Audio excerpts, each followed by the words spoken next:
अधिक मास। अधिक मासाबद्दल असं सांगितलं जातं, अधिकस्य अधिकम फलम। या अधिक मासामध्ये जर एक माळा जप केला, लक्षात घ्या बरं, या अधिक मासामध्ये एक माळा जप केला तर 1000 जप केल्याचं पुण्य माणसाला लागतं। पण या अधिक मासामध्ये 1 रुपया चोरला की 1,00,000 रुपया चोरल्याचं पाप लागतं। अधिक पाप बी तसंच लागतं, पुण्य बी तसंच लागतं। दिवसभरातून 24 तासात एकदा खोटं बोललो की 1 वर्ष खोटं बोलल्याचं पाप लागतं। थोडीशी मिश्री लावली की 1 डबडं घसडल्याचं पाप लागतं। तर तुम्ही ठरवा, अधिकस्य अधिकम फलम, मग ते पापामध्येही फल देणार आहे आणि पुण्यामध्येही फल देणार आहे। या अधिक मासाची निर्मिती कशी झाली माहिती आहे का तुम्हाला?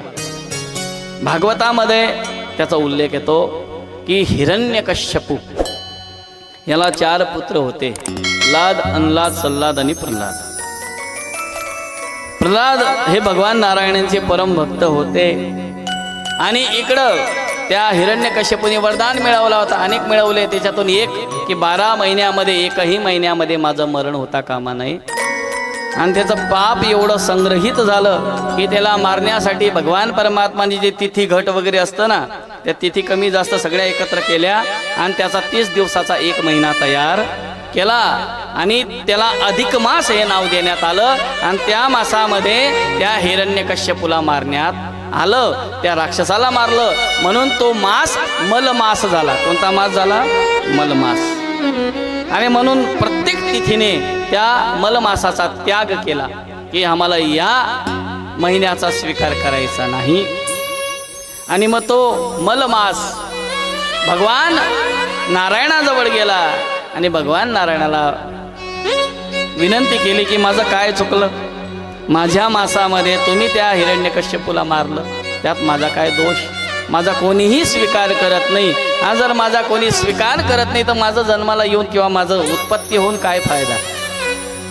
त्यावेळेला भगवान परमात्मा अकारण करुणावरुणालय असल्यामुळे भगवान परमात्मा म्हटले तू काळजी करू नको। 12 महिन्याचा लेखाजोखा कोण पाहतं? चित्रगुप्त पाहतो।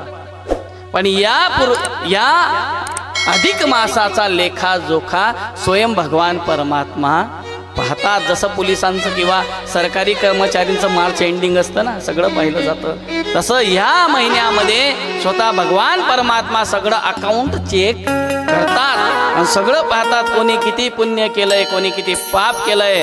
आणि म्हणून या मासाला एक नाव दिलं, ते म्हणजे पुरुषोत्तम मास। याचं नाव काय आहे?